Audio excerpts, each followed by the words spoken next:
The feel of the air touch my skin. Am I real? 'Cause I felt something leave from within. I feel empty. Have I got nothing left to give? Am I living? 'Cause I only felt alive with him. I'm driving in the night, the hood down. It's when I feel alive, when no one's around. The darkness deep inside comes to light now. But it's alright, it's alright. I can break no heart if I got none. I won't break apart if I stay on the run. But sometimes in the night I miss the sun. Why did darkness come? I felt my body break, my heart give up. Why did darkness come? I felt the lightning shake me into hell. Why did darkness come? I wanna stay in here where I belong.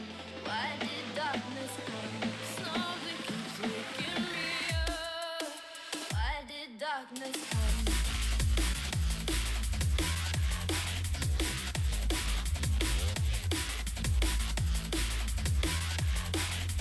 Why did darkness come?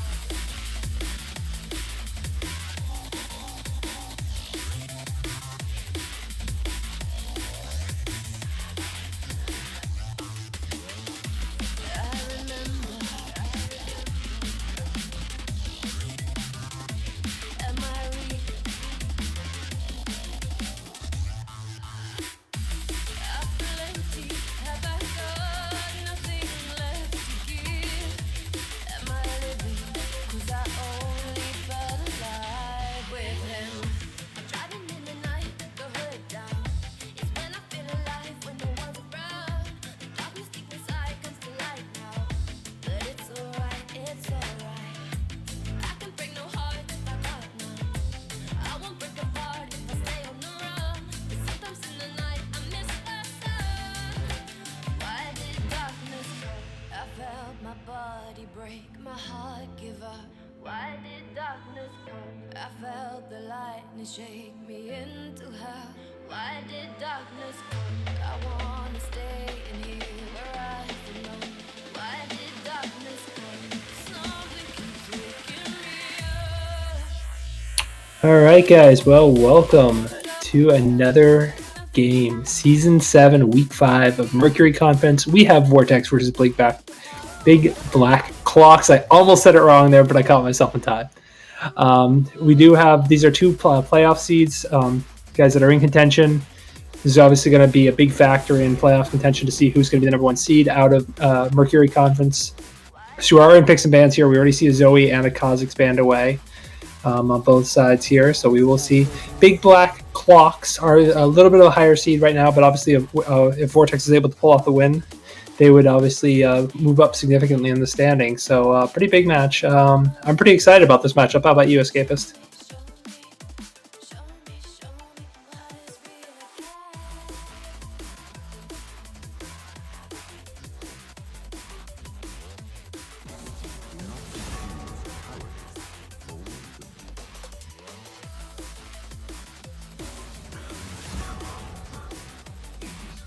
Yeah, definitely. By the way, I am Drop the Chalupa. I am joined by Escapist, so we're going to be casting today's game. We have seen a Sivir and an Urgot band away, and then followed by a Swain band as well. So obviously, some pretty power picks band away. Nothing too surprising. I'm kind of looking forward. Ooh, and a Soraka band. Interesting. Yeah, I guess they really fear the Soraka pick possibility thereby also. We'll give up the first pick, Sejuani. Obviously, pretty powerful pick, but Lucian still on the board. Obviously, a pretty strong ADC right now. But they may want to save that down the road and then maybe ban away some more ADCs. We'll see how that goes. Obviously, but a couple other, you could obviously, with the Urgot band away, there are a couple other power picks that you could take in the Yorick, Jace, Jax are all still available. Yasuo is still available, and an Ezreal. I guess an Ezreal Ivern. Ivern, obviously, we did see that in the last game, in the Baby Shark game yesterday. The Ivern was seen in game number 2. did pretty well. So obviously maybe Vortex saying, hey, you know what, Baby Sharks can do it, so can we. So let's see if they lock this in. Oh, in the last second they switch it over to Braum. Okay. Yeah. Makes a bit more sense. Yeah, Ezreal, the sort of pick that's been seen in the highest levels of play as a first-round pick nowadays. I'm not really sure why, but apparently it's one of the safest picks you can pick in bot lane right now, and you can pick it early because it can't really be punished as well as other picks, and obviously it packs a lot of damage as well throughout the mid game and late game. Yeah, I mean, definitely something that you can pick blind because it does have the high mobility poke, and a Tristana and a Victor, some old school picks here. I haven't seen either of those. Victor kind of not near the top of the mid lane either, and don't you see him too much in the top lane either. So those are two really interesting picks out of Big Black Clocks. I'm kind of excited. It's like one of those old school matchups: Tristana, Victor, Sejuani. Yeah, and this is a pick that I believe Black Clocks picked freely into an enemy Cassiopeia in the mid lane in past weeks. I can't remember exactly when, but I wouldn't be surprised to see Licenseless Rider take this pick up again in essentially prediction of a potential Cassiopeia pick from Sindillion here. Yeah, I feel like you might want to ban away, like, because you have some hard engaged. Yeah, I was about to say ban away the supports because both top laners haven't been picked yet, so you might as well target the enemy team's support, and Big Black Clock's probably targeting the enemy mid. And ooh, a Shen ban. So I want to take that away. Don't really know if you would pick a Shen into that comp. Like, maybe I would with a Zac, but... Well, clearly, Big Black Clocks have been scouting Vortex a little bit last week.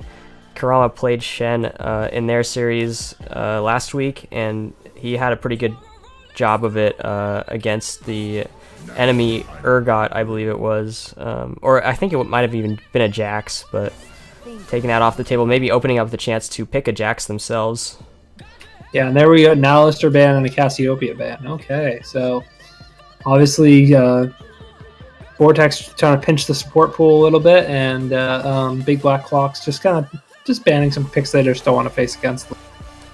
Yeah, actually a really smart draft so far, I think, from both sides, but we're actually going to be seeing a Scion here picked up for Kurama. I think this is perhaps neglecting the ability for, or neglecting the possibility of a carry top laner being picked by Oven Johnson here, but we'll see what they decide to pick. And actually going to be a Kled, so they're going to be able to get that nice lane matchup in the top lane, see if Kurama can actually survive this Kled's early game. Yeah, I'm kind of surprised. I would have thought you would have picked your mid here, save the counter pick for the top, and then just, because then you can get counter pick for your top and your mid, which is pretty good. I'm surprised they picked the top laner that early. Exactly. But obviously they must have wanted that Scion really badly and just felt, hey, we can pick it and we're comfortable no matter what you take. But this is a lot of damage actually out of the side of Big Black Clocks with the Zyra, the Victor, and the Tristana. That's a lot of damage. And the Kled as well. Yeah, and they still have that frontline option with the Sejuani, so not neglecting that as well. And actually Ahri going to be picked up here for Sindillion into this Victor mid lane. Yeah, my only concern here is you look at Vortex's team comp. It's not a bad team comp, but it is lacking in damage. That Zac, you have three big beefy tanks, but not a lot of damage. If they lose Ahri or Ezreal early, they're just going to have almost no damage. So they're going to have to play very safe and make sure that they don't get picked off. Because if they get picked off in a team fight, that's just going to be it almost right away. Yeah, I think. Yeah. Yeah, I think you look down the board here. You say, okay, Ahri needs to win that matchup against the Victor. If the Victor can get ahead, that's going to be a bit of a trouble because then he can just start, sitting back and just spamming off his DPS on these. If Ahri can get ahead, then you start becoming a threat for Victor, Zyra, Tristana. They all have to be very careful because if Ahri sticks one of them with a charm, that's just going to be a person dying. So that's definitely going to be the key matchup. This game is going to be between this Ahri and this Victor. And a last-second summoner spell swap, picking up the Exhaust over Ignite. That was literally with like 1 second left. The Victor switched over from Ignite to Exhaust. Yeah, and I'm happy to see that he actually took a defensive summoner there. Like you said, it's gonna be Victor just trying to scale into the late game and make sure that Ari doesn't get that massive lead that Vortex is gonna want to give to Sindillion. Yeah, I kind of feel like Barrier might have been a better choice there, because you think about it, when Ari goes in, you're gonna only have a split second to get that exhaust down. Otherwise, you're gonna get hit with the charm, and you're just gonna take all the damage anyway, and then the exhaust is useless. So I feel like the Barrier might have been a little bit of a better choice. But hey, to each their own. If you're comfortable with exhaust, I guess that's fine. All in all, like across the board, pretty standard stuff. We are seeing an Ezreal with a teleport, so obviously he just wants to get back in the lane. So they're probably thinking, hey, you know what? You got this high damage lane. We're just going to make this farm fast, and we're going to try and out CS you. Obviously, Tristana, like if you're not used to playing Tristana, that E does sometimes give you some trouble in lane. Some people mess it up a little bit, and it can cause you to lose some CS. So hopefully the Tristana Deep Focus knows what he's doing and can not miss any CS. Because if he starts falling behind quite a bit to that Ezreal, that's going to be a problem too. Now, let me ask you this. Do you think we see a Bork on Tristana with how tanky these members are with the Scion, Zac, Braum? Do you think we see lethal tempo Bork Tristana? That's definitely an idea. I'm not really sure how that item works with Tristana. I feel like the lifesteal that it would allow her to get is kind of wasted on her if she's going to be going fleet footwork, but it's definitely an option. If she goes Bork, she would go lethal tempo, not fleet foot. Yeah, I don't know about the math really. It's really just a question of math because she has to calculate, how much she's going to be hitting the front line from Vortex and how much health that she's going to be able to estimate that they'll have during certain parts of the game. So it's really like something that an AD carry aficionado would have to answer, but it's definitely an option. I think that's definitely an interesting idea. We might see it something as like a later item, get that IE Hurricane first, and maybe the Rapid Fire Cannon or Phantom Dancer and the Last Whisper, get those, and then look to get the Bork later on as like a fourth item or something. But we'll see. Definitely, we're just about to get into game. We'll just give you a quick rundown here as we're waiting to load in here. We do have Vortex, obviously one of our returning teams from last season. Oh, and I just froze. 1 second.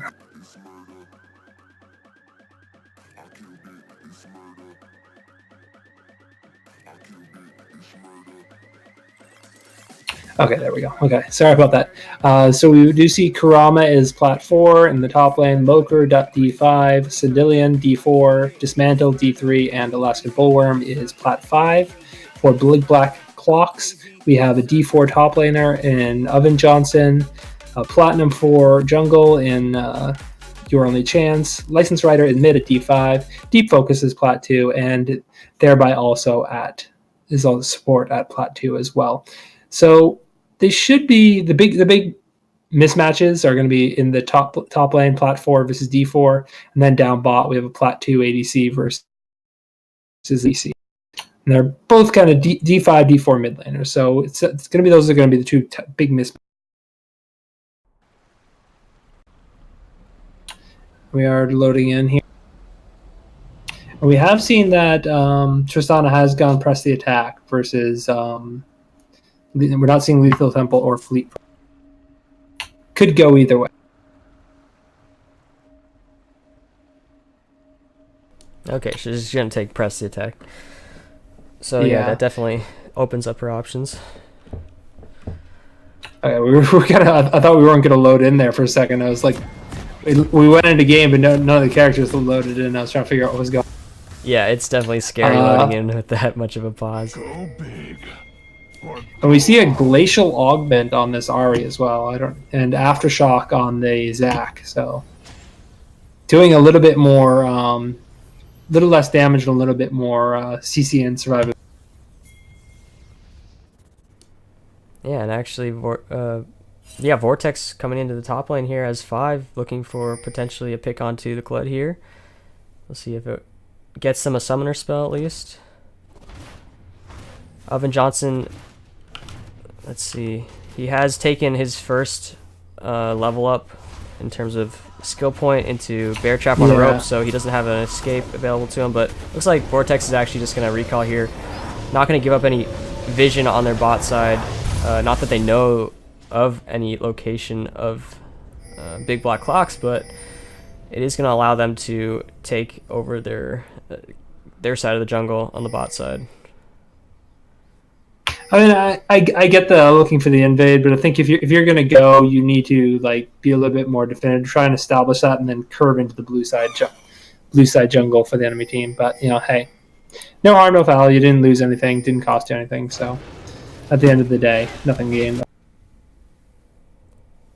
Now interesting. Would you see a minion dematerializer and corrupting potions on this Ahri? That's kind of a little bit more unusual, so he's going to be pushing very rapidly, trying to push this wave into Victor very quickly. Yeah, I think that's a pretty intelligent decision from Sandillion, given that he's maybe saying to himself that he's not going to be able to get anything done in terms of solo killing the enemy mid laner, but he certainly is going to be able to push in the Victor and look for roams onto especially the bot side of the map, where he'll want to try to pressure the Tristana and the Zyra if possible. Yeah, definitely. So we have seen pretty standard Sign getting a little bit of chunk there when Kled hit level 2, but he's okay. Bot side pushing in slowly in the favor of Tristana, what we kind of expected, and Zyra. We kind of. And if Ezreal might be able to come out ahead here with a little bit of CS lead. But at the end of the day, no, he doesn't quite get it, so he will be down a couple CS. And interesting, so this Zach saw that they saw that the scuttle was taken, so he knows he needs to get down to the bot side to get this scuttle. Because he doesn't want to give up both these scuttles to the Sejuani. But the problem here is this Ahri is not exactly having a good time mid lane, but a good combo will even up the HP there a little bit. Sejuani is going to come in for a gank, but I think Ahri. Now here's the thing though. This Sejuani is kind of. We're going to look for this Zac, and I don't know if he's going to be able. His bot side scuttle's still up. Ezreal taking some poke. He's going to. He's starting to get chunked a little bit. He's a little bit low. He's going to have to pop his pots to try and heal up a little bit. But things are going pretty well for this Tristana and this Zyra.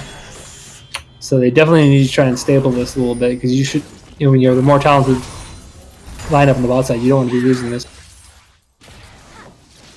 Top side going pretty well actually for this Ion, despite being having a rough go of against the Kled, but he's kind of only down a couple CS and actually should come out even. Now, the one thing to notice with this Ezreal running Kleptomancy, he has actually gotten several stacks of gold, so doing okay, all things. By the way, guys, if you haven't already, be sure to drop a follow on Cup 1 and 2. We really do appreciate it, as it does help support the team comp. Oh, and a gank by Zac. We're going to force Tristana. Yeah, at the end of the day, just rocket jump being burned there from Tristana. And Sejuani actually coming down on the bot side. River as well, going to be picking up that second Skull Crab. Both. Yeah, that's both scuttles onto the Sejuani. That's not. And he's also had an effective gank on the mid lane, forcing Ahri back early. And both mid laners can actually recall at the same time, but Victor with a 8 CS. Yeah, and this is a very good recall timing for Victor, because it allows him to upgrade his Hex score, whereas Ahri is left with just a Dark Seal upgrade and a couple control wards and Amp Tome. But definitely nice so far from the Victor in terms of the laning state in mid lane. Yeah, by the way, just to give you a heads up, I'm probably gonna have to go AFK here for a really brief point because I have a pizza to look. Yeah, no worries, no worries. Just let me know. Okay, so I'm actually kind of impressed. The Cyan's doing a relatively good job on the top side, despite being, the weaker, like in terms of, he should be losing this harder than he is because he is against a more skilled player, just based on ELO rankings and the fact that he's the counter matchup. But he's actually doing relatively well, so props for him. Doing. Yeah, Zach looking for a gank in the mid lane. He does end up showing, but doesn't decide to jump on Lysis Rider there, so it's just going to be a bit more farming for mid lane now. And meanwhile, in the bot lane, Dismantle and Alaskan Bullworm were able to get a recall off following the Big Black Clocks' recall. So they will be able to pick up tier onto the Ezreal and upgrade the support item for Shark Bait. Dismantle actually using teleport as well to get back into lane. Yeah, see, this is going to be a little bit of a rough period here right now with Tristana having this BF sword and you're only on a tier, so it's going to be a little bit rough right now for a brief period of time. Hopefully he can just kind of sit back, play safe for a little while, and just farm. But here's the issue. This is Victor starting to build a pretty good CS. Did Victor back again? Yeah, he sure did. I think Victor backed again. Yeah, wow. Okay, so a really early second back. If Ari can realize this and push this wave in, it should be a pretty good spot. That's going to get in. And now I want Victor only down. I'm sorry, Ari only down a little bit. But I was no sooner said than Victor picks up 7 CS and pulls it. Yeah. And Ari back. So now if Victor realizes this, he can shove it in, and he does. And now he does start to pull ahead in his own. Obviously Victor did get it. I believe his Q got nerfed a couple patches ago, and his E got buffed. So that's why we're seeing him now in the mid lane, obviously, versus the bot side. And Braum will drop a pink ward, but he's going to go back and just to help defend his. Oh, Sion might get caught out here. Sejuani over the wall. There's the Sejuani ult. Sion ult down. There's the Kled ult. Sion flash down, but I think he should be okay. Oh, no.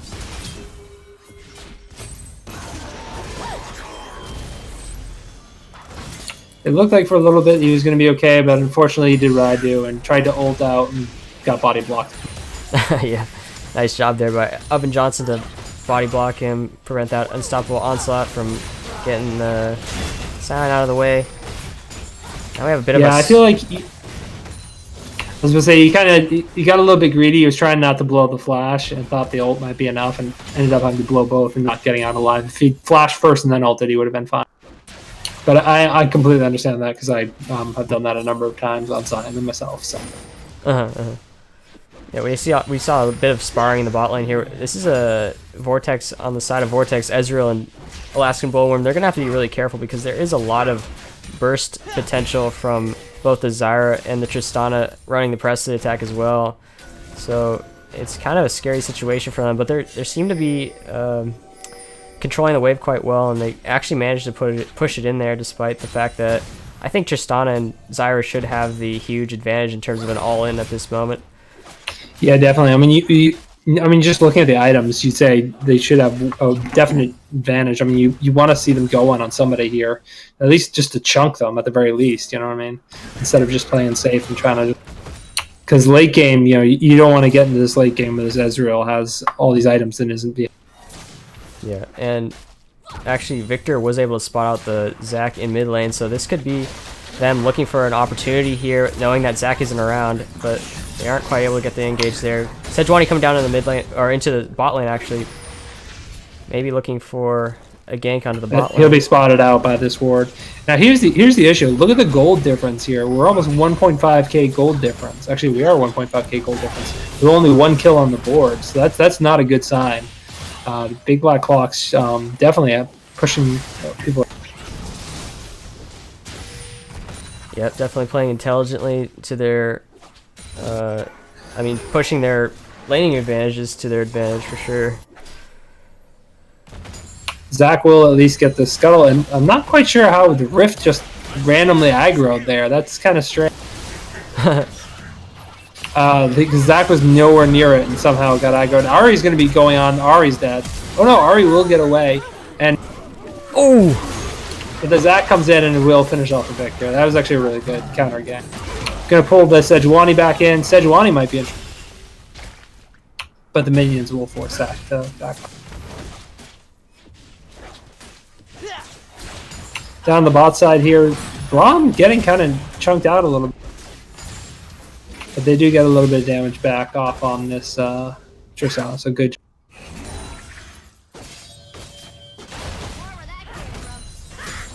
And here's the issue with this Tiamat on this Kled now. He's doing a lot of damage, rapidly clearing this wave and just shoving this wave into the Scion over and over and over. And this slowly but surely, this top turret is taking little bits of damage. Now, hopefully, what we'd like to see here is realize that enemy lane's back and they can quickly push this in. Tristana does finish this IE first. A little bit of a mistake there. This Ezreal ulted, but he had too many minions on them, so the front minions didn't get hit by the Ezreal.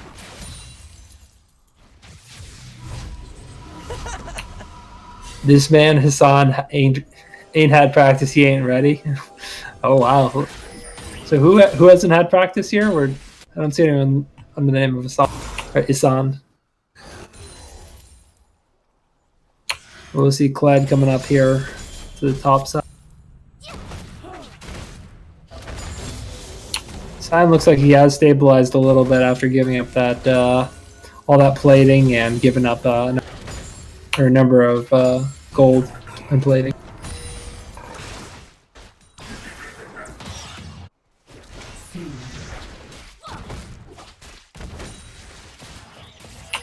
We are seeing this Victor is doing a good job of not being pushed in.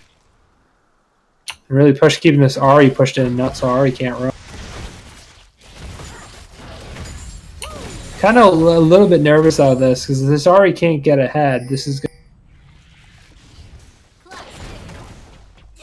Wow, I just realized. Look how low the bot turret is here.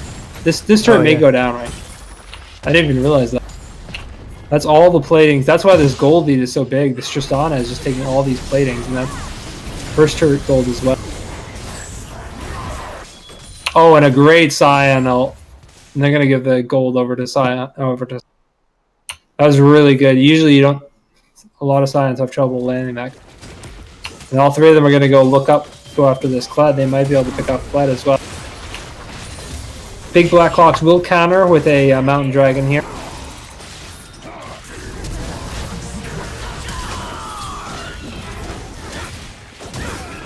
Oh no!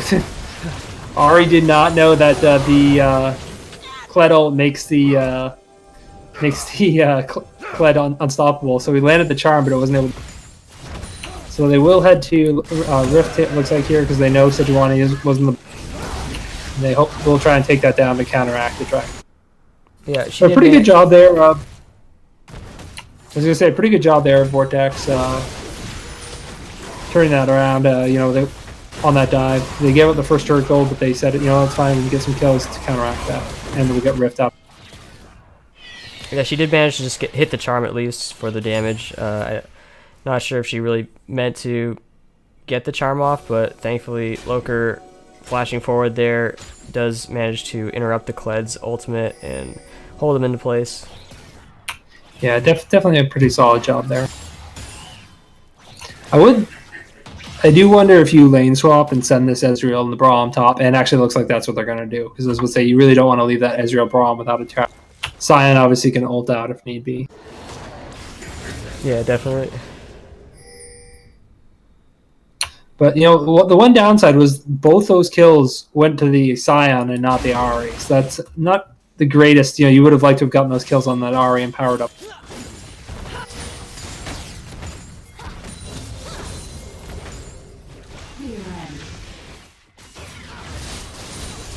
But, Ezreal doing a good job of getting the CS there. Sion's going to be able to free farm down the bot side here, build up his CS lead, and actually kind of only down a couple CS after all. I'll send Victor down to clear out the waves here, and Sion looks like he's going to start rotating up top.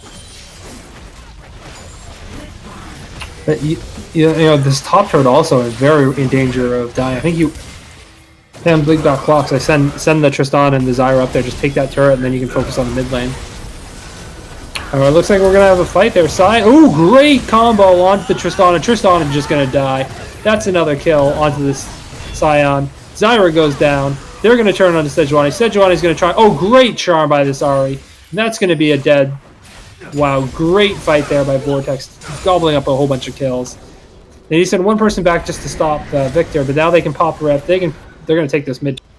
That was a lot of gold. That is even up the gold completely. They might be able to get 2 turrets here.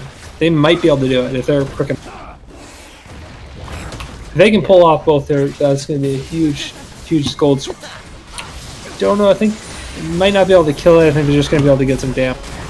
But actually ulting in the mid lane here. Oh, he's going to be jumping on the Loker.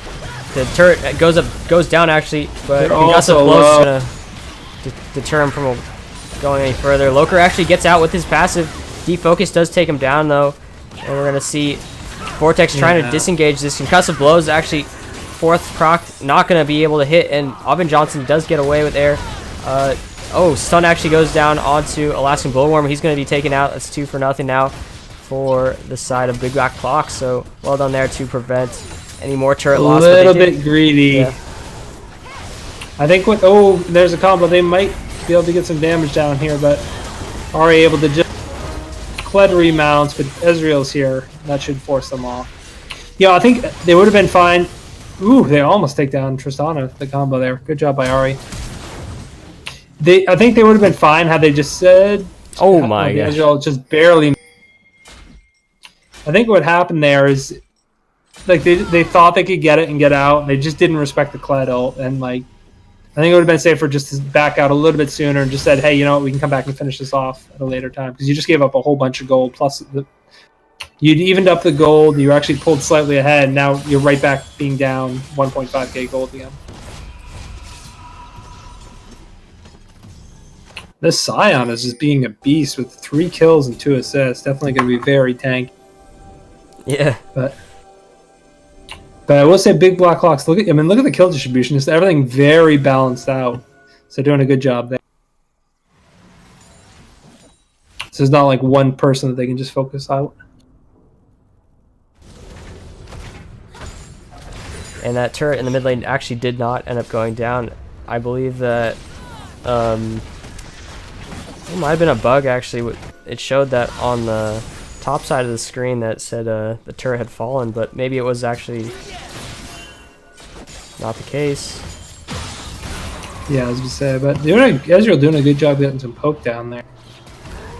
Oh, you know what it might have been? It probably was the... No, actually, it wouldn't have been the bot lane turret. I don't know. Oh, turret playing falling. Maybe that was it. I don't know. Yeah, I'm not sure. I don't know. I didn't have the bug on my end. So. And that'll be the dragon there. So pretty good matchup there. And you know, during all that, Sion just almost bullying this Victor, just forcing this Victor to back very quickly. It looks like Vortex is going to rotate to the bot side. They're going to try and take this bot turret. And don't think they'll be able to get it. No, they're just going to... They know not to stay. They're just going to... Now, the good thing is this Muramana has transformed now for this Ezreal, and he's going to start building up for his Triforce. Good job there. Tristana has finished the IE, obviously, and is working towards his first item. We got Black Cleaver and Tiamat for the Kled. Stand us up there. Sion has completed his Sunfire Cape. It looks like he's going to be going with an Adaptive Helm as his next item, I'm guessing, based on what he's built. We have seen a Hextech belt for Ahri, and I'm not quite sure what the second item is. It might be Banshee's Veil. Oh, we'll take a look just a little bit.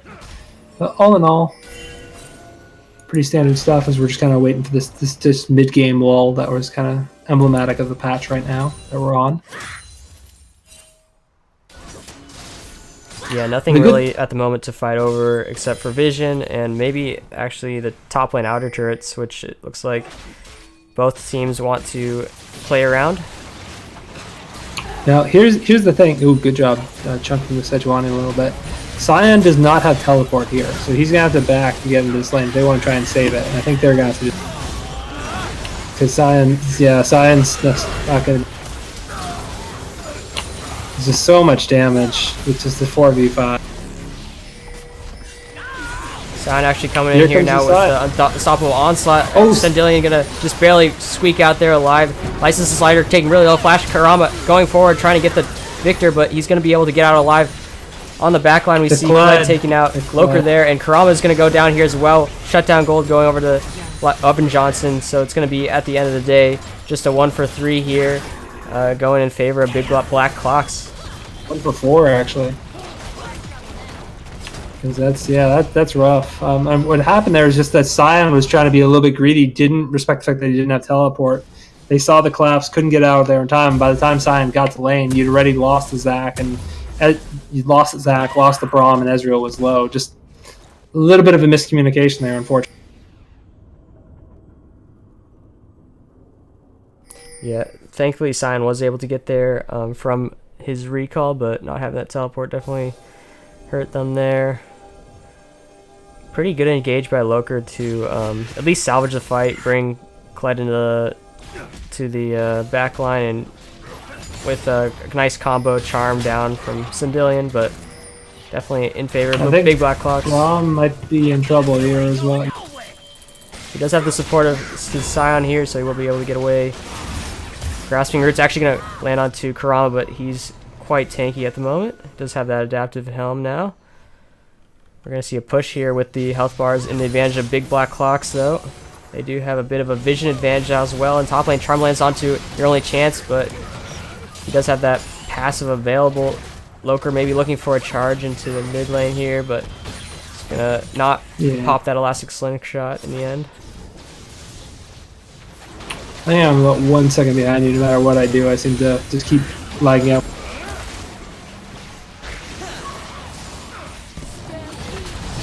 Your Only Chance of popping big forward fight here. there. Sejuani taking a lot of damage. Good job. Sejuani goes down. Zac's going to pull him back into this huge amount of damage. Zyra might go down. Ooh. Zyra goes down. A lot of damage from this Victor, though. They need to kill this Victor quickly. Oh, Braum, you didn't need to step up like that, buddy.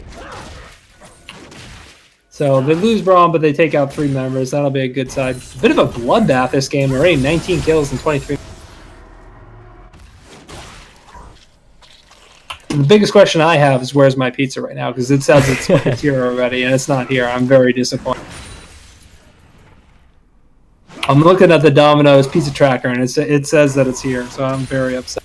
Oh, Domino's, yeah.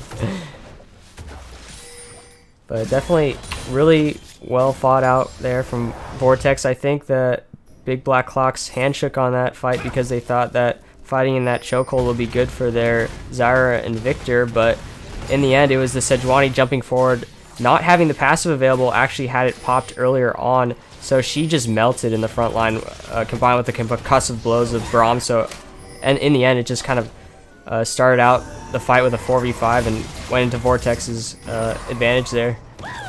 Yeah, and then with the Sejuani or the Zac pulling them all back in as well, that hurt us in addition. Yeah. The issue they had there was just Sejuani was taking damage from all 5 people, and you just had the carries weren't able to really do that or anything. They couldn't move forward because of Zac. So, because they knew Zac would have just grabbed all 5 of them and pulled them in, and you don't want to take a 5-man Ezreal in the REQ because that's pretty painful. You see, if you just look at what's happening with this the tanky front line with this Braum, Zac, and Sion, they're just moving forward, and really Big Black Clocks are just having to back away from it because they just can't deal with it right now. They don't have any ability to get around it, and they don't have the ability to kill it quickly. Oh man, what a combo coming in from Vortex here. Going to be jumping forward. Yeah, that's going to be some very... Ooh, goodbye Victor, goodbye top turret, goodbye Zyra.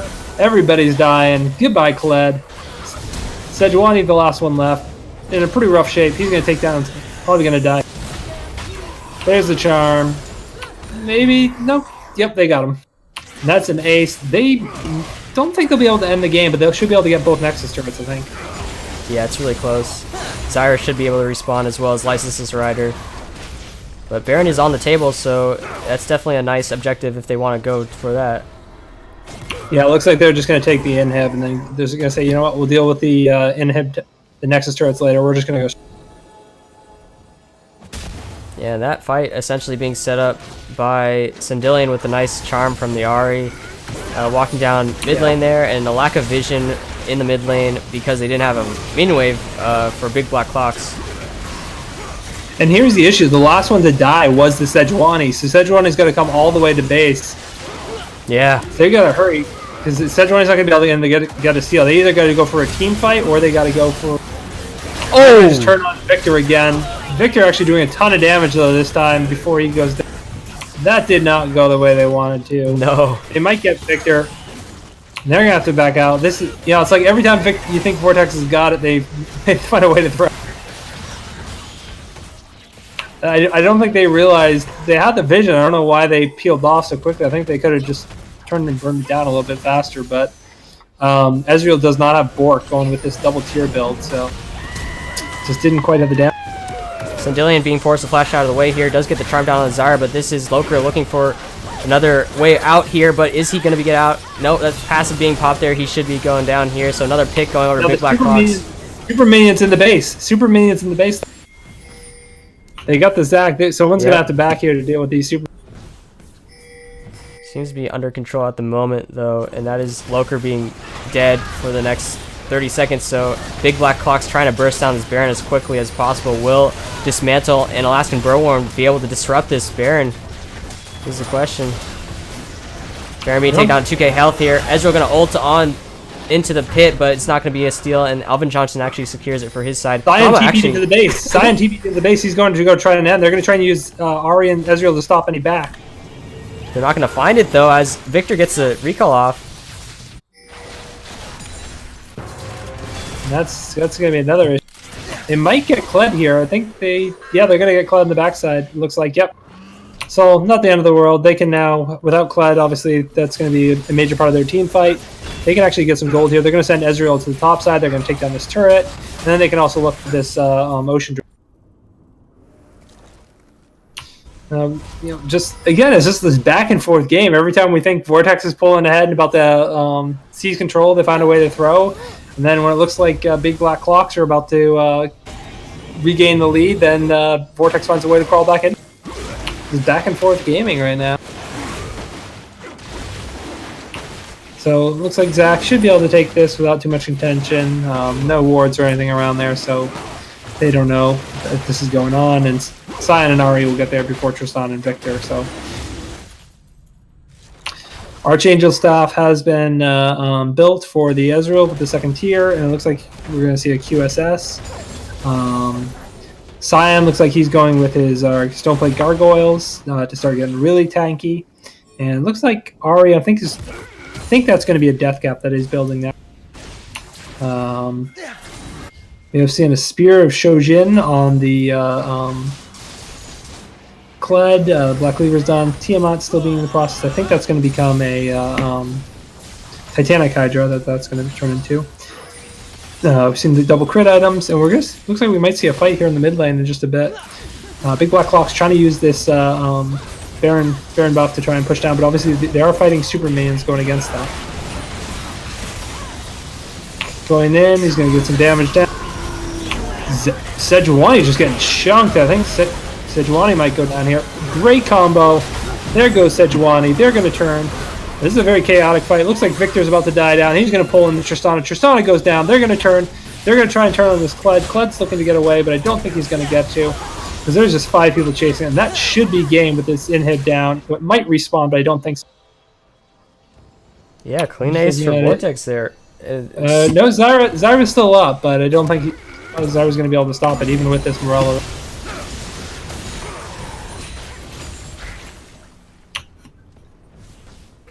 Because just these 3 tanks, they're just going to be able to tank it instead of the super minion. Yeah, Sejuani has death timer in 5 seconds here, but it should be the end here.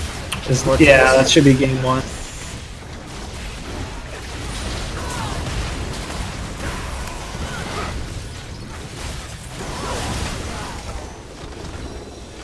And that's it.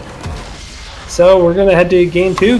Good job at Vortex taking the win over the Big Black Clocks, and we'll head to game number 2. Pretty impressive win there. Doing a great job of winning their lanes, winning the solo lanes, and then Ezreal coming out ahead. Pretty impressive performance. So we'll go on a quick break here. I'm going to go find out where my pizza is, and we'll be back for game 2.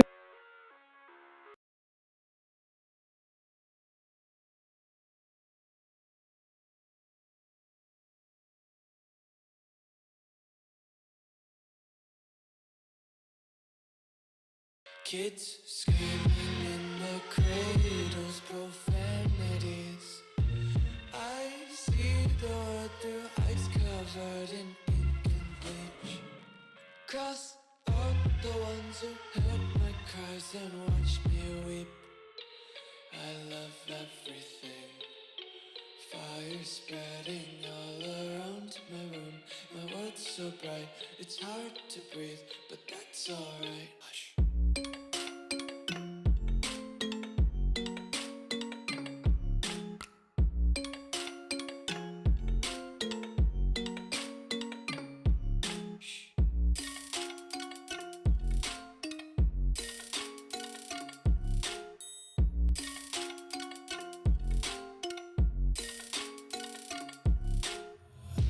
Take my eyes open to force reality.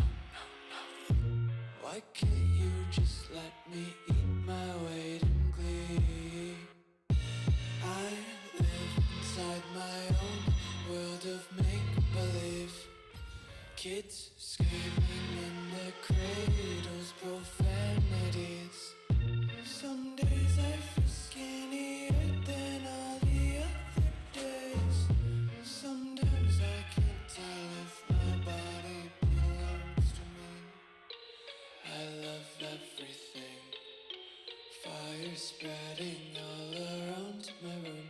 My world's so bright, it's hard to breathe, but that's alright. Hush.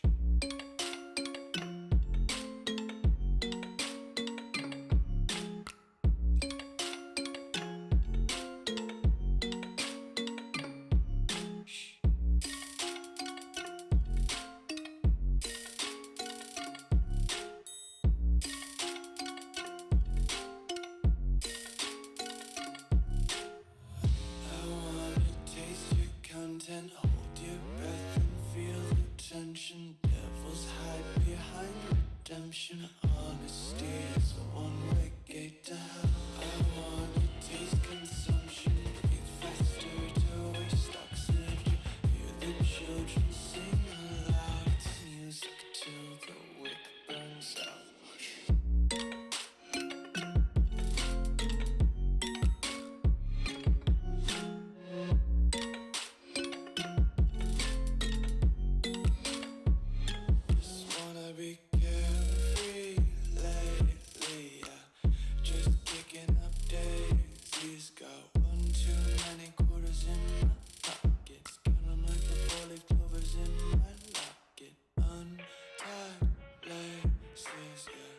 Just tripping on day dreams, got dirty little lullabies playing on repeat. Might as well just ride around the nursery and count sheep.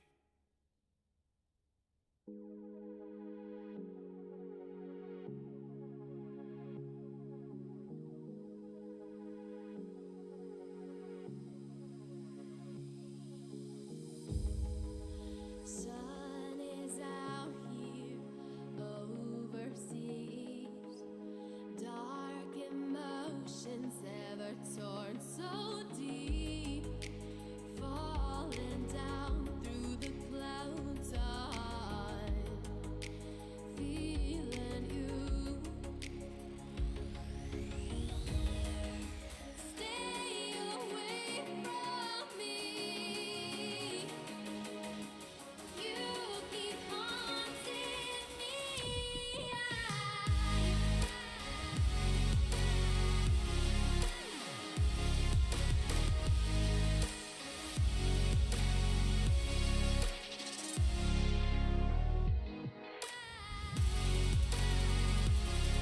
All right, I'm back.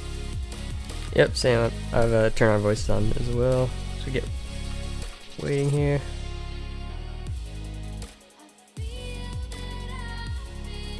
I literally was on the phone with him, like asking where my food was because had been an hour just as it gets delivered, and I was like, "Oh, okay."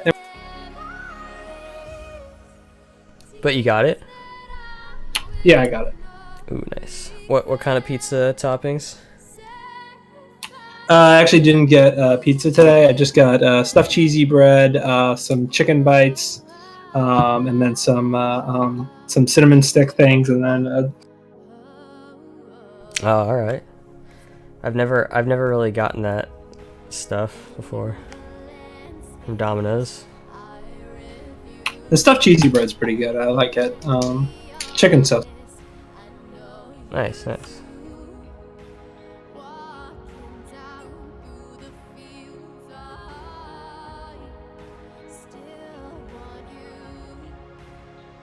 And Vortex has the side selection this time. They have decided to keep the same side, the red side, after their impressive Game 1 performance, and we'll see if they decide to elect to kind of draft the same type of strategy with the huge front line, and whether or not Big Black Clocks will decide to change up anything. Yeah, they've executed that team comp pretty much perfectly. So I think Big Black Clocks need to kind of go back to the drawing board. Because you look at it, they were winning pretty much every single lane early on, and then they just kept getting caught and picking bad team fights. And the Sejuani kept thinking she was tankier than. Yeah, for sure. I thought that Big Black Clocks had the scaling advantage as well because they had such a hyper scaling mid lane and bot lane, but not really able to take advantage of those sort of lane advantages that they acquired for themselves. They didn't really put Kled into the side lane maybe as often as I would have liked to see him, but they instead decided to look for team fights where it's clear that Vortex's comp really shined with the amount of CC that they had and the amount of disengage and engage tools both on the front and back line, really isolating out the Kled well and distracting the Big Black Clocks' carries long enough for Vortex's own carries to eventually get into the fight and take them out with better health bars. Yeah, I think what you kind of look what happened there. Because you remember that Tristana got the first tower gold and got a lot of plating. Yeah. Kled got first blood and got some plating. Victor was up 10 CS. Sejuani got the first 2 scuttles. They had a big gold lead. Mm-hmm. And they started grouping up in the mid lane when they didn't need to. Rather than sending Tristana top, taking that turret, and then grouping as 5, and you had that huge gold lead, taking the rift, and then really starting to abuse that. They just kind of, it's like they didn't know what to do when they got that first turret down. They were just like, you got rift, we got we don't know what to do. Hey, we just lost the game. And so now we do see a Braum ban. Obviously, that Braum was doing a pretty good job landing the Qs and the ult. Some not amazing. But hey, if you don't like playing against it, go ahead. We'll see they are in a Swain ban. So no ban changes so far from Vortex, but we have seen the Braum ban. We'll see what else they ban away. Maybe ban away the Scion because the Scion was pretty impactful. Kurama doing a great job on that, really impressing. But then the silver bans had standard there. We will see what the last pick is here, the last ban rather, and then a Zyra ban away. Okay. Yeah, definitely the hero of the bot lane for Big Black Clocks in the game 1 was that Zyra, so it's gonna limit the amount of poke and the amount of push that they can do in the bot lane this time if they take that away. But they and now we do see. I was going to say they do pick the Ezreal now instead of the Sejuani. And remember, last time we saw a Soraka pick as well, or Soraka ban. So and with Braum being banned, you can't lock in something like a Braum Lucian. Maybe you could do something like a Lucian Thresh here, or maybe a Leona Lucian. Those that certainly wouldn't be. And we do see a Thresh, so I like that. I'm a pretty big Thresh fan at the moment right now. Now we'll see if they pick a jungler here or if they just pick an ADC. They could obviously pick the Sejuani for themselves. Wouldn't necessarily be a bad thing. Ooh, an Ashe. That would be interesting. And an Ashe. There we go. All right. So Vortex dialing up 1-800-ENGAGE with the thrush hooks and the. And I think you have to pick a disengaged support here, just to help complement the Ezreal play. It's super safe because they're gonna really look to fight there. Maybe pick up something like Lulu. Yeah, and I'm personally really a big fan of the Ashe in the bot lane nowadays because of the crit changes that come through. It's going to allow her to get more benefit from crit items, and it's just a nice engage tool. So thematically matching Vortex's style of looking for these team fights in the Ashe. And I actually like that Maokai Alistar. That gives you two really big tanks to try and disengage that. If the Ashe does ult down there, you can kind of throw the Maokai ult in the opposite direction, and that is the one thing. Maokai's ult is also a great disengage because it just stops you from running straight at. The Maokai obviously, or the Alistar can obviously eat the Alistar, the Ashe ult, and then just ult himself and walk away. Yeah. And the Scion. So Vortex definitely going all out with a 1-800-ENGAGE combo.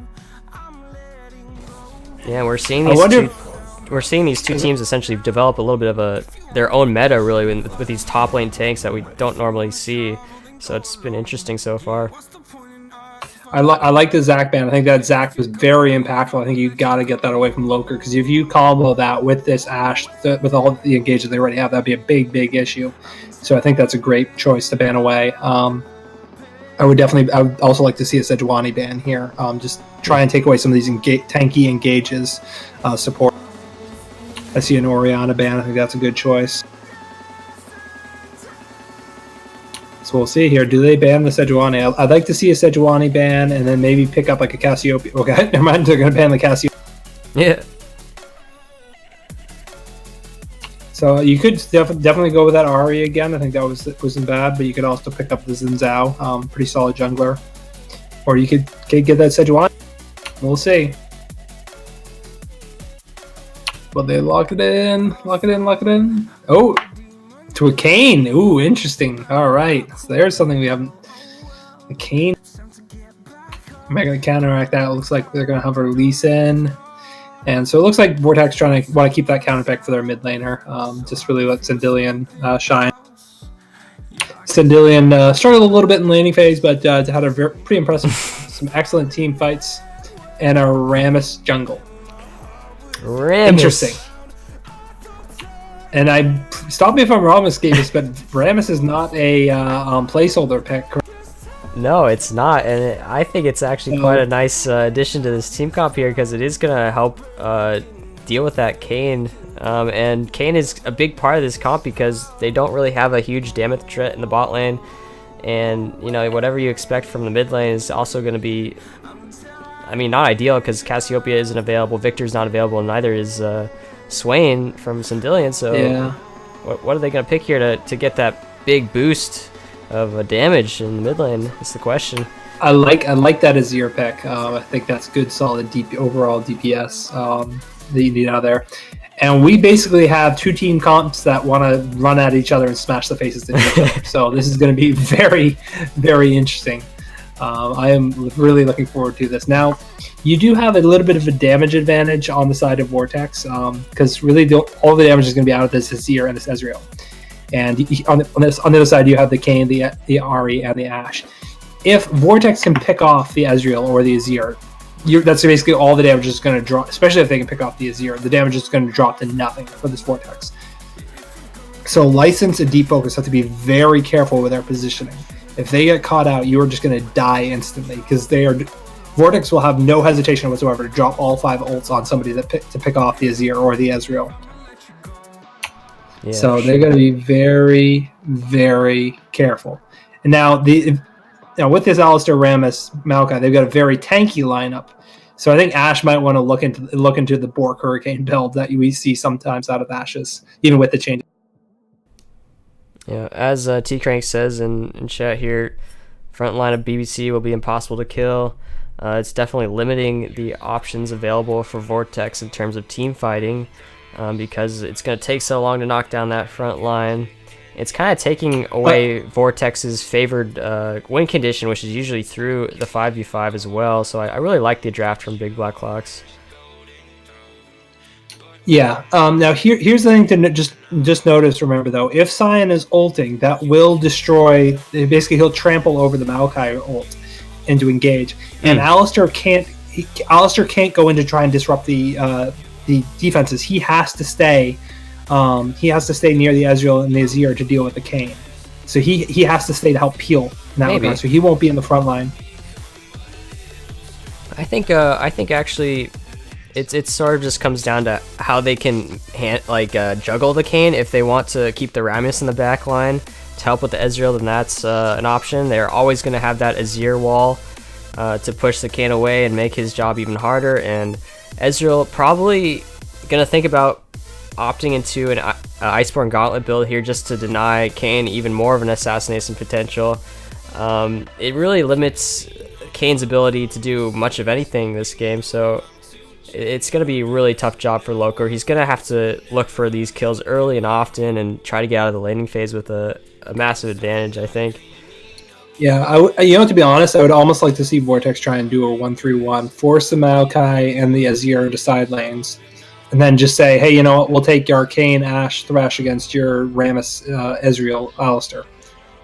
You know what I mean? Just take away all that tanky CC-ness and just say, well, and then because then it's just Ezreal, and you can kill that with you have enough CC there where Kayn, Ashe, and Thresh can kill an Ezreal even with a Rammus and an Alistair there.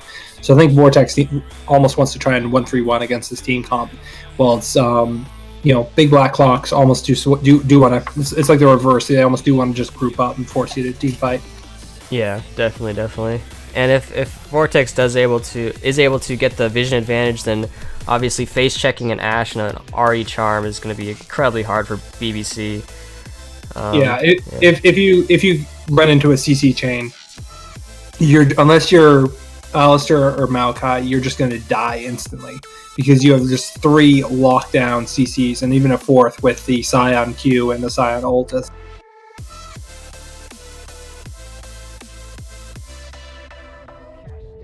Yeah, if Vortex really just wants to make sure that they're not super far behind leaving teamfight stage, if they can drag out the laning phase and just keep the Scion, kind of keep this 1-3-1, then it gets to be difficult because Maokai will eventually struggle because Scion will just keep shoving in these waves over and over and over again as he gets bigger and bigger and bigger.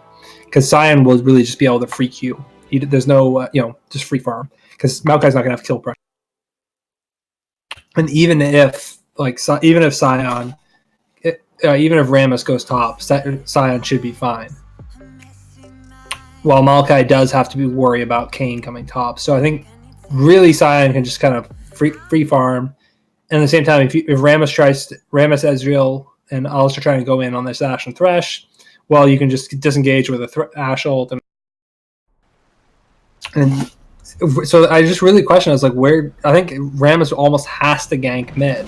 That's really the only way you can kind of go land a taunt and then do an Azir ult. That's really the only way you can go. So I think if I'm Loker, I'm going to try and get some wards down, try and help in Sindelian, get double pink with the river, trying to get as much vision as I can just to help protect my mid lane. Because that's where Rammus is going to be going.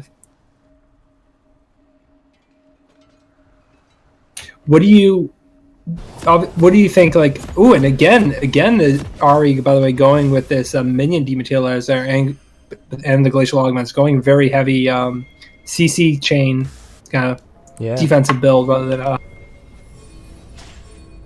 And it looks like we're going to see standard 5-point this time from both teams. Okay, I thought for a moment we might see another invade, but no, it is just a standard.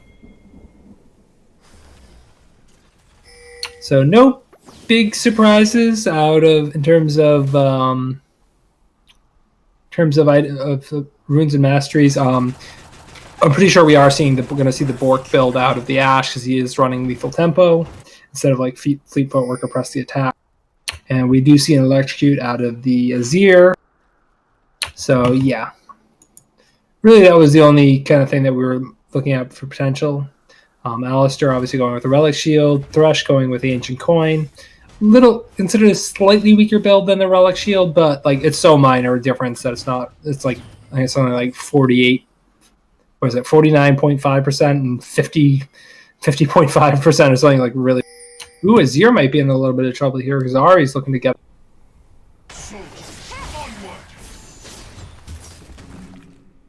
Okay, had Kane followed up the Ari, they might have actually gotten a little bit more damage down on this Azir. And no leash for Kane, by the way. Kind of surprised by that, but I don't really jungle him, so maybe that might be standard for Kane. Ashe and Thresh gonna head down to the spot sign here. And Ezreal and Alistar will also do the same.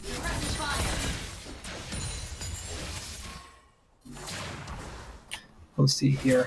Now, obviously, unlike last game, we didn't see a ton of vision put down on the scuttles, so there's just those 2 wards up for scuttle vision. So both junglers will probably be contesting that pretty quickly. Rammus going for one right now. Kane looks like he's going to clear his golems and then go.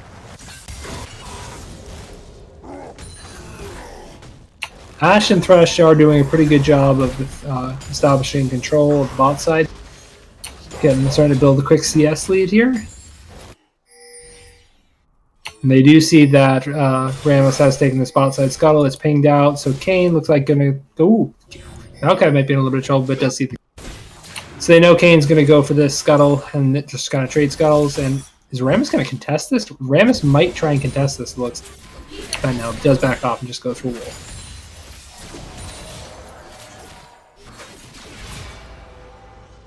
Ari getting a little bit shoved in here. That's going to be a little bit rough, but hopefully should stay.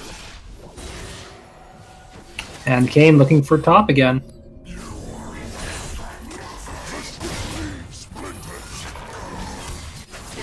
And Maokai gets a little bit of chunked out, but it's fine. Rammus looks like also going to head up there just in case, but then backs off of the.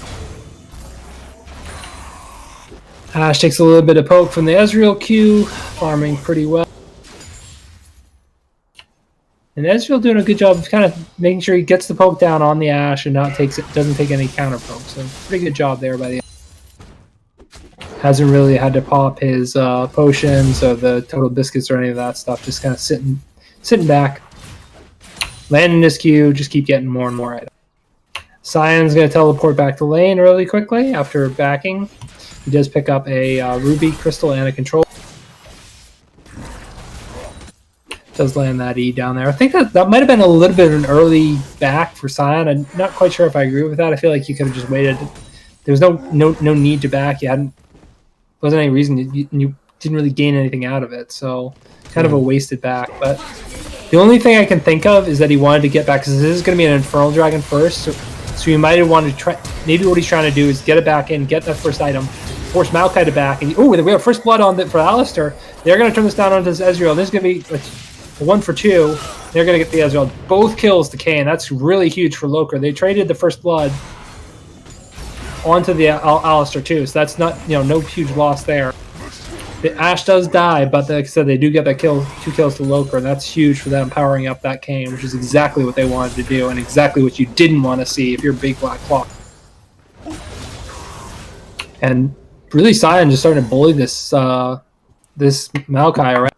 If he can establish control here and force Maokai to back and then teleport in early, with these 2 kills that they have on this Kane, they should be able to do this Infernal Dragon very quickly, because and then really start to get scary in a heartbeat. Kurama actually did burn his teleport on the recall, so he'll still have it maybe available in about 3.5 minutes. So we're just gonna wait for that. And actually, Oven Johnson's gonna burn his teleport too, so there's gonna be a teleport advantage for Kurama. Once he gets it in about 3 minutes now. Yeah, and then in those 3 minutes, I think they'll try and look to get that in front.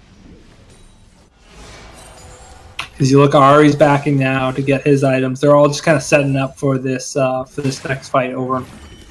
Mm-hmm. Kane in the mid lane here, maybe looking for a gank. He's gonna scare License. Yeah, but I don't. But he knows he's there, and King can just go get the scuttle if he wants. Was a nice gank, though, just to help Ari get a little bit less pressure, help her recall for the next wave, perhaps.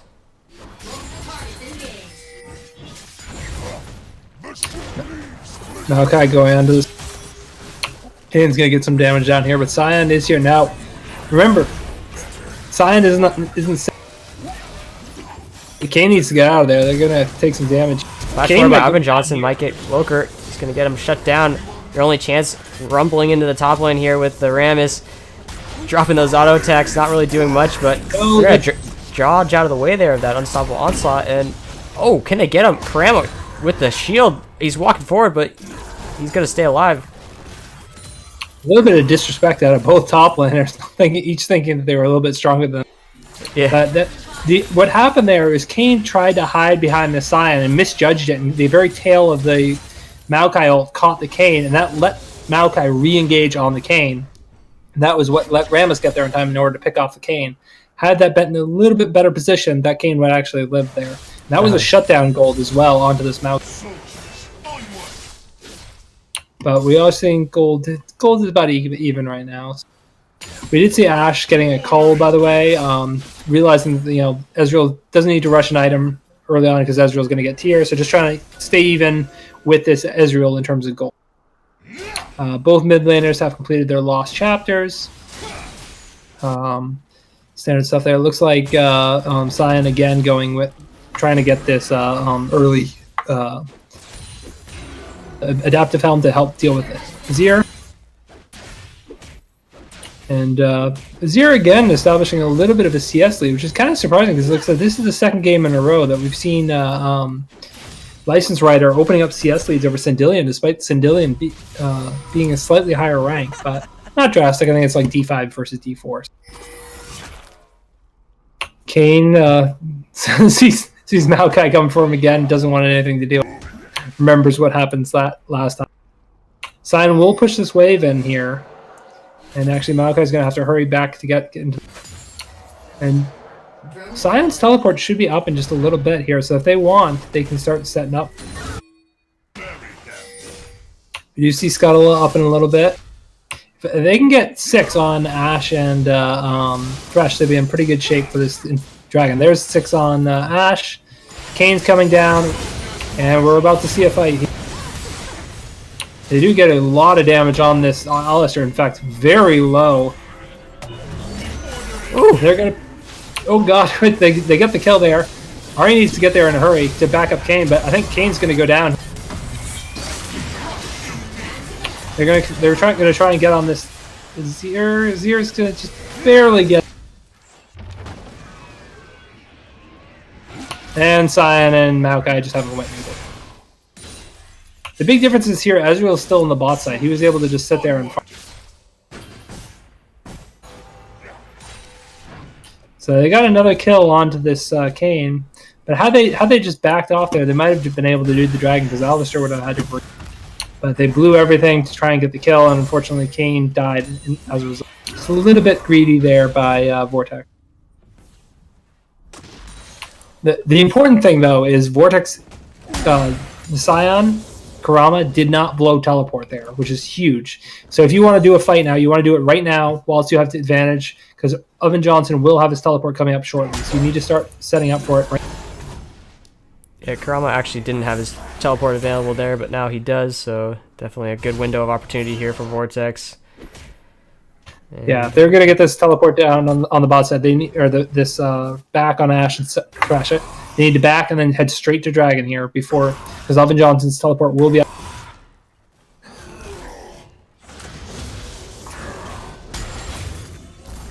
He's trying to shove this wave in. I think they're going to start setting up for this.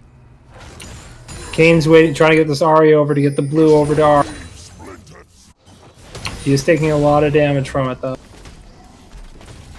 Cyan's going to back, so here we go. We might see it in a second. They might press the go button if they can get, if they see a good.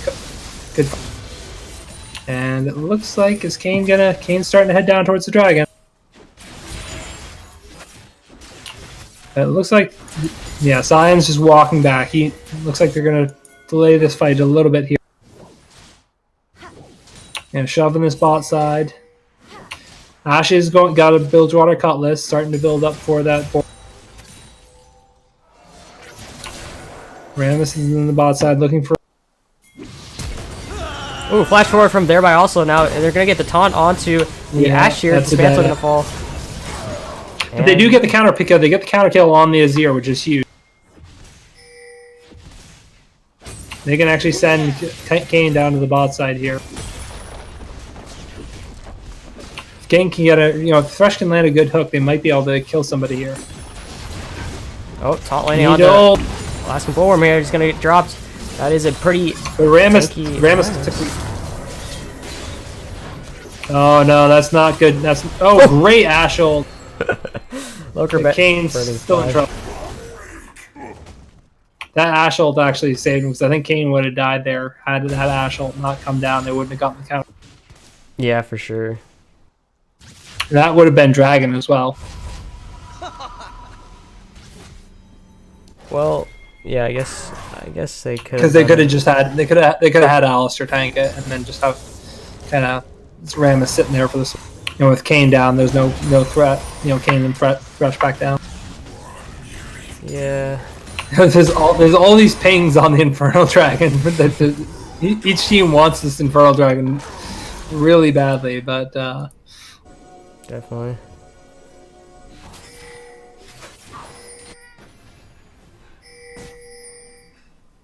and Sion's just gonna look around here. Kane's gonna get another Scuttlecraft. Now the important thing is they don't see this Kane, because if they did, they would obviously go straight for this Infernal. Ari doing a great job getting some vision down, just trying to help establish, get a sense of where Rammus might be.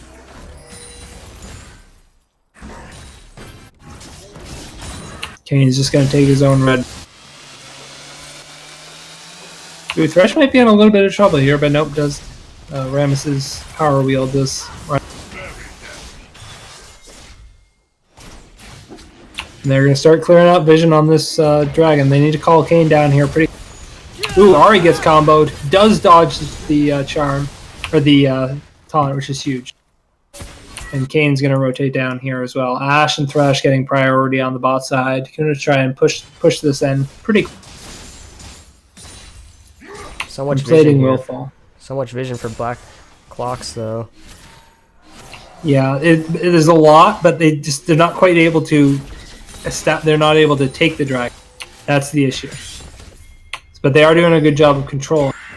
But now Vortex will come in. It'll be Vortex's turn to clean out all the fit. Yep. Ooh, and they're going to go straight forward. They're going to say both junglers are the same. Maokai TP into the back line here. Sion TP is. Yeah, this is a. They're gonna give up their ball. Whoa. There's a huge Sion ult, but there's three. Oh wow, that's not great. Thresh Lantern. That's gonna be a dead Ezreal. Oh, there's actually Ezreal gonna get away. Just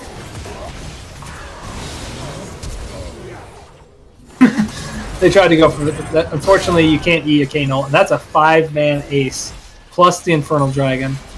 They can all come down to the bot side. They're gonna get first turret here as well, probably. That's a great fight for Vortex. That's exactly what you want to see. And that's gonna be a huge gold swing, almost a 2.5k golds, 2.5 gold lead plus the Infernal Dragon. Great job there by Vortex, and 7 kills on this Kane. And after live saying Loker should play ADC next game. We'll see. He might pull a morale and try and complete the Infinity Gauntlet. He's got a long way to go. Vortex has to win this season first. So we do see a lane swap here. The sending the Ashe and the Thresh at the top side, with Rift Herald still being up and this dragon being down. Next dragon will be a mountain dragon. Sion going down to the bot side as well.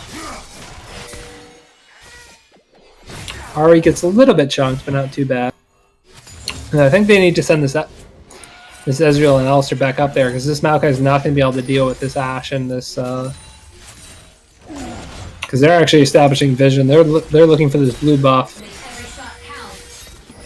We might see a fight break out here in a little bit. We're gonna see. Ooh, good charm onto the.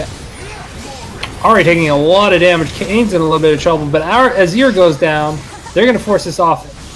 They whiff the Ash ult, but they're going to take down Rammus. They're going to go into Alistair. Alistair's in trouble. Alistair's going to go down. That's another triple kill. That's 10 kills for this Kayn.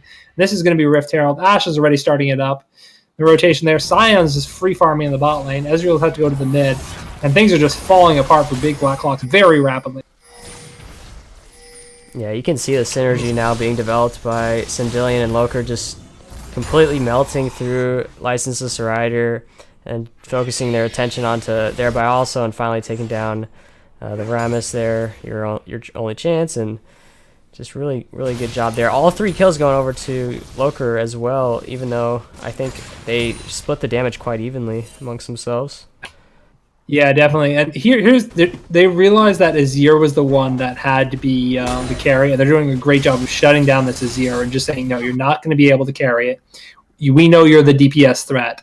Ezreal can do some great poke and it's good escapability, but doesn't have as much overtime damage as an Azir does. And so they're just really trying to focus and keep this Azir locked down. And they've also done a good job of making sure this Kayn is a massive threat to either of the carries. And that's going to be a huge problem. And remember, this cull is almost done now for Ashe as well, and that's going to be another little gold spike as well. And we got a Knight's Vow done. That'll be on Ashe. Now Ashe is going to be harder to kill.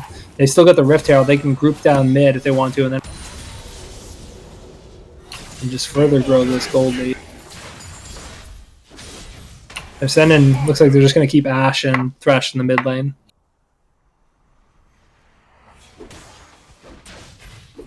Unfortunately, they have 2 kills as well on this Alistair, which isn't really where you want to see it. You would have liked to have gotten those kills over to the Ezreal, so the Ezreal could have been enough. And, Scion now has almost finished his Sunfire Cave, and that should be done in a little bit.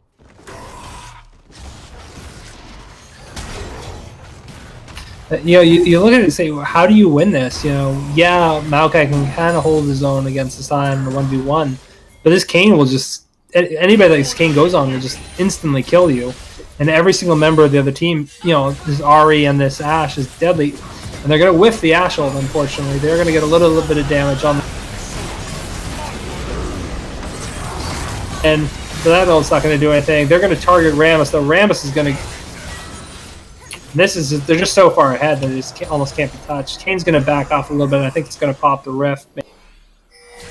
No, maybe not. They could just rotate toward try and take this mountain dragon that's going to be up a little bit if they want. And that actually I think is what they're going to do here. Dragon will be up in 3 seconds. Ram is still dead for 6 seconds. They're just going to take the scuttle, and then they're going to take this mountain dragon. They're just going to start using Elder Dragon as a late game threat. Certainly. And we do see that Rift Herald is still available for usage by Loker if he wants to put it down, but it might just be a reset for the time being from Vortex. Yeah, I think they're going to use a little bit more of their gold, their mountain dragon, and then they're just going to siege mid with it, and have with that Infernal Dragon, the mountain dragon, and the Rift Herald. They'll just kind of take out the mid turret, because this mid turret is below half. He's going to have to pop it relatively soon. It's starting to get a little bit low.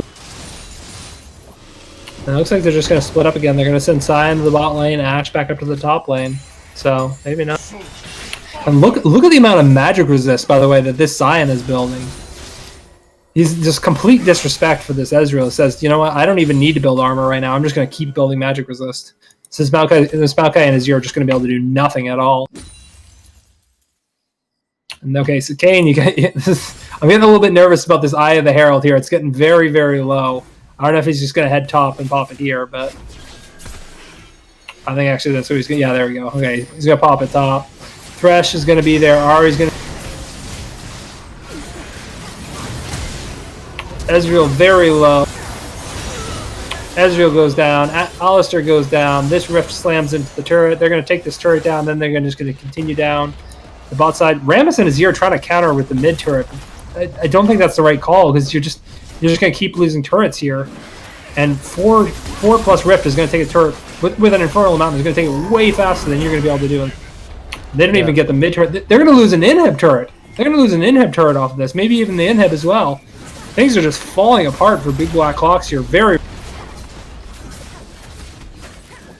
Now Baron becomes a major threat because, yeah, and they're just gonna back out. They've got that. They've got this. They can just start setting up for Baron if they. Things just collapsing for Big Black Clocks. It's like after that mid game in game 1, things just really falling apart. And I'm just kind of surprised because this is the #1 seed in the conference, in Mercury conference right now, undefeated, hadn't dropped a series yet, and really just. I'm just kind of shocked at the moment. Vortex in a very impressive showing right now. Executing their team comp literally to perfection.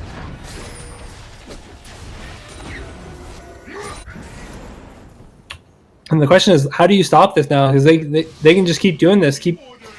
Send this Ion down to the bot lane, let the super minions push in the top lane, and then just siege up mid, and eventually someone's going to have to go deal with the super minions. And then you can take... I mean, yeah, you got this mid turret as a counteraction, but that thing was so low to begin with, it doesn't really affect it that. They're just going to keep pushing this in. And actually, it looks like they're going to get it back here really quickly, but we're reducing some pings down into Baron. Looks like Ahri and Thresh are going to try and deny some vision around Baron and start setting up for this. Sion does have teleport up, as does Maokai. So Sion will start setting up the bot, prep the bot wave. They have super minions slamming in. They're going to use the Zero to counteract that. But this is going to be a problem here. I don't quite know what the answer is going to be here for Big Black Clocks once they start sieging up around this Baron pit. Because if Rammus tries to come into this, they'll just get hit with a CC chain and just die. Because he's pretty far behind. He only has a Righteous Glory and a Skirmisher Saber Cinderhulk. He's not going to be very tanky with pretty much every single member of Big Black Clocks only sitting on about 1-2 items. Once you look up on the other side, most of the members of Vortex on 2-3 items. And Rammus actually being engaged on right now, chunked right to half health right off the bat. That's another big problem.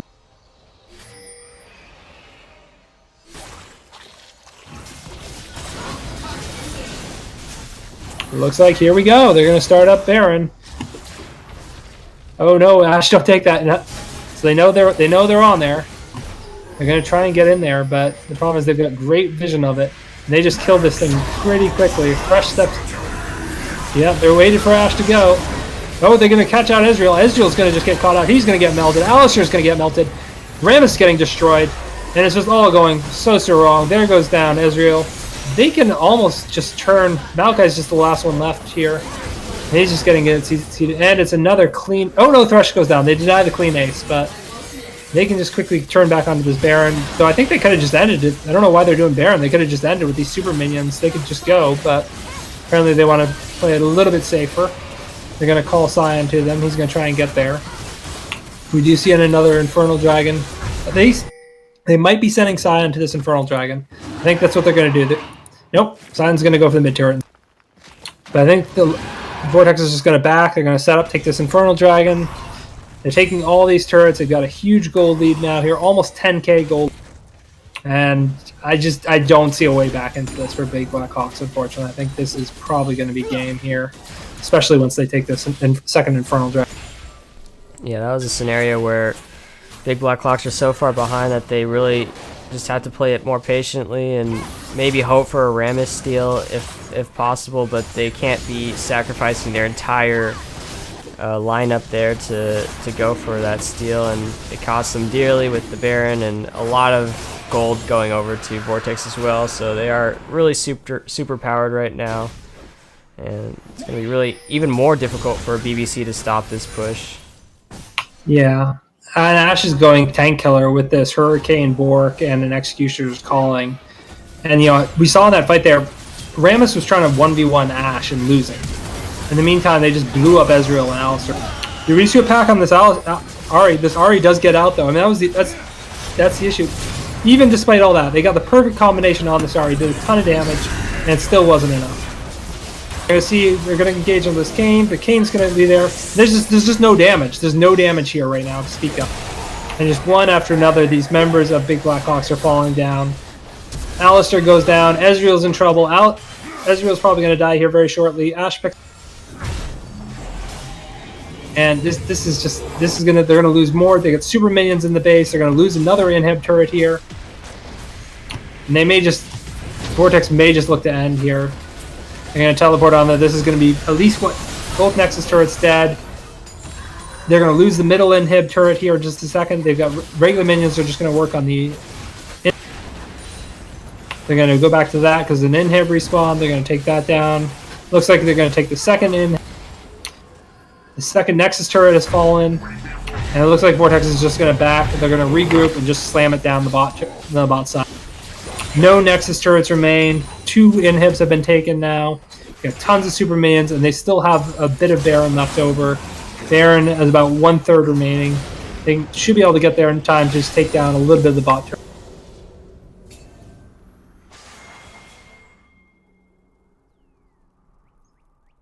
So we'll see here, but it looks like actually Vortex kind of staying around a little bit. I think they should have recalled a little bit sooner so they could have maximized Baron, but that's okay. You can't really fault them too much for minor misplays. And just the last little tick here. They're sending Ash, is trying to come down there. Sion's keeping pressure up in the mid lane. He's going to back. Now his teleport is down, but I mean, you just see they're struggling just to clear these minions. Azir still on 1 item. Ezreal's still on 1 item. I mean, the carries just can't do anything at the moment, unfortunately, for big black clocks. And this is not a good sign at the moment. So we're going to see this last turret here. 1 turret remaining on the map. That's going to be the bot side inhib turret. We are seeing them start to group up around it. And these last little ticks of Baron minions trickling in. Baron's just about to wear out here. And they'll probably just wait till these super minions start coming in the base, and then they'll siege and take this last inhibitor. And I think either you gotta quickly push this out and engage, or you gotta come up with something. Hook landing here on Alvin Johnson. Should be him falling. That's not what you want to see. Yeah, just Maokai just gets melted, and that's game now. Without the 0 front line now. Because someone's got to go deal with these super minions, and that's going to leave a 3v5 on the bot side, and they can just engage out with. They're going to engage onto the Azir. Azir does a good job, but he just gets blown up. Alistar tried to block it. Wasn't enough. Azir's dead. Alistar's taking a huge amount of damage, as is Rammus. Sion's just tanking it up, and he backs out at the last second. That's a clean ace, and that is going to be game, ladies and gentlemen. The super minions ending the game on their own. They don't even need Vortex. They're not like, you know what, we're the real MVPs of this match. We're just going to end the game. All right, so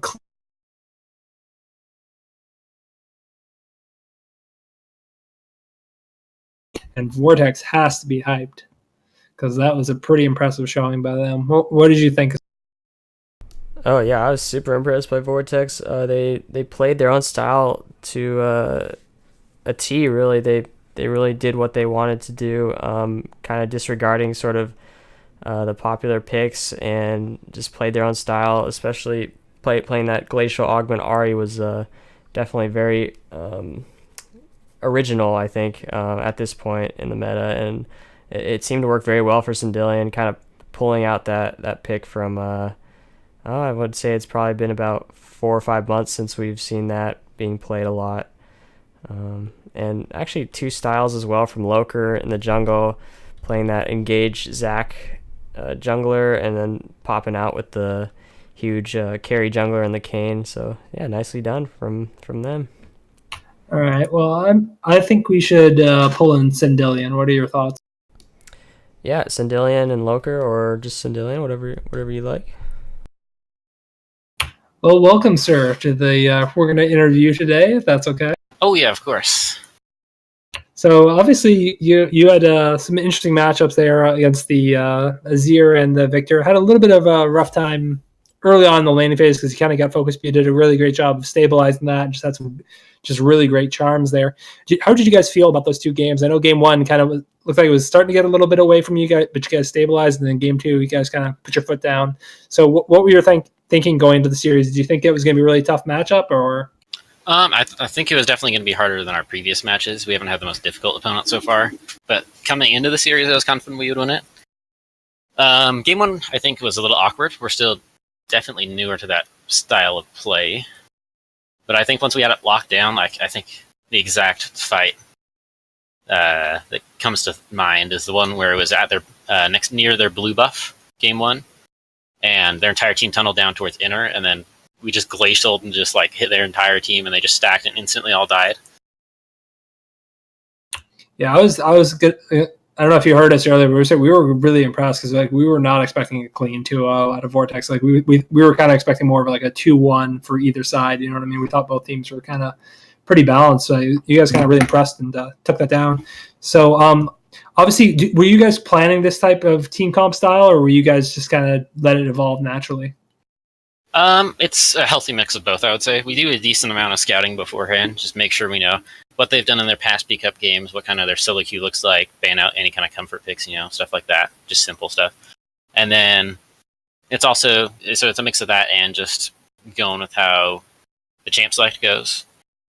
Yeah, and we were completely comfortable drafting the same comp matchup game 2, just because we had learned it based off game 1. It's still a newer style, as I said. Yeah, I think it's also really clean too. Is just a lot of times what you see with a lot of P Cup teams is you'll have like one person who's really just a dominant carry overall, or who's really helping their team. I mean, everyone else plays fine too, but I think in either of these games you can find a pop-off point for any player at any point, really. So I think it's just our overall macro and the fact that everyone does well, as opposed to just one person popping off and trying to hard carry. Sure. Yeah, absolutely. So now pretty much this kind of leads to almost basically a 4-way tie for first place in Mercury with Big Black Clocks, Diveth, Vortex, and First Blood Knights kind of all tied around that 4-1 mark. So you've played Big Black Clocks. I know you haven't played First Blood Knights. Have you guys played Diveth yet? We did. Unfortunately, week 1, just to really unfortunate circumstances regarding schedules and just IRL stuff, I wasn't actually able to make the series versus Diveth, which just can hurt a little bit because I'm the primary shot caller.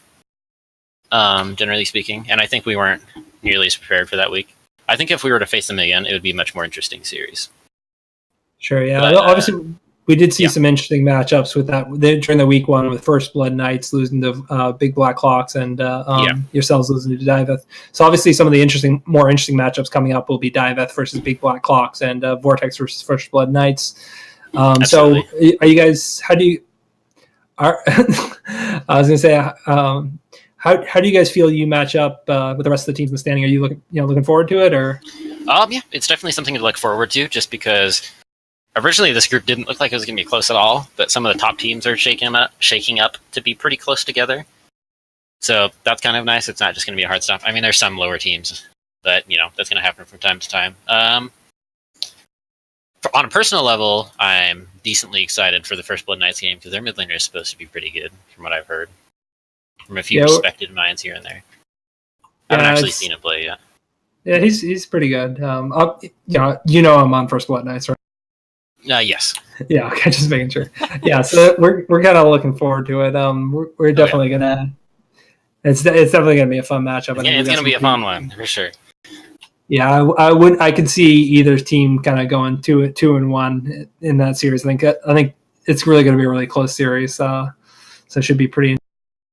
I think it's next week. I think we play you guys. It might be. Let me check. Yep, it is. Yep. Oh, yeah, so it is. That's it. There's a go, guys. That'll be an interesting match of the week right there. And then, of course, I say that, and it's going to be like a hard 2-0, and one of the teams is going to get brutally stomped. That tends to happen as soon as you call one of the matches. You talking shit here? You talking shit? No. You guys are crazy. You're going to 2-0 us. I was like, all right, you want to start shit? No, not even from a team perspective. More from a perspective of anytime you say that it's going to be fucking match of the week, instantly it's just no longer match of the week. Sure, yeah. As history has shown. Have you been paying any attention to the Nitrogen conference with the other conference? See any of those games? A little bit. I'm fairly busy. I try to watch here and there. Are there any teams over there that you've been pretty impressed with so far? Polio looks pretty good so far. I'm interested to see how the rest of their game's going. Like, what do they have up next? They have Baby Shark. They have a whole bunch of other ones. They look like they could be really good, I've always been a big fan of Night of Zed. That's crazy. And, of course, you got the one and only big brain mid laner. The man who's been here since, I think, Season 1, right? Maybe Season 2? Do you know Jacob? Yeah, I'm trying to think. Charlie Smells. Jared. think he's been here since season 2 or 3. I don't think Gotcha, he I was wasn't on entirely the. sure. I don't think he was on the original Yeet Street. But yeah, he's been around for a while Yeah. for sure. And then they got quite the intriguing bot lane as well. Mango and Nahor. Not the combination I would expect to see in a day, not gonna lie. If you told me that a season ago, I'd be quite confused. Yeah, that's funny because like bring on Kyoshi and Oh, not yeah. wanting to put him That in the bot team's lane. a- Yeah, team's an absolute clan fiesta, but in a good way and a bad way at the same time. Yeah, It absolutely. just depends on who you ask. All right. Well, Escapist, do you have any other questions for Sandillion? Or Not really. I definitely look forward to you guys' next matchup next week, and I'm honestly gonna go. I'm gonna pick Vortex to take it 2-1 for next Ooh. week. Oh ho ho! I like All it. right. Also, All right. Jacob, on a more personal note again, when you're streaming, I noticed you're still in a certain club, Desolate. Oh, I think that thing still exists. yeah. I don't know why. Wow. I just forgot I almost to want to leave be it. in there just for like the legacy of it. wow. Even if the team no longer exists. Yeah. I guess there's Desolate 2.0, but there's 2 people on it, so Yeah, partial right. rework. Yeah. All right, guys. Well, we do thank you guys for tuning in. We do have the talk show coming up here on Thursday at February 21st at 8:30 EST. If you want to be involved in that, go ahead and message Morale on Discord or Illyrian Gaming, as he's known. Illyrian Gaming #1 fan. We thank you guys all for coming out. We got a lot of interesting matchups coming up, so stay tuned, and we look forward to seeing you guys. Thanks for having me. See you guys. See ya.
Do you remember how you held me then?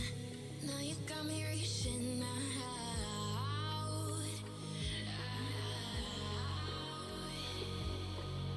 And do you see you got me falling in more times than I can get out?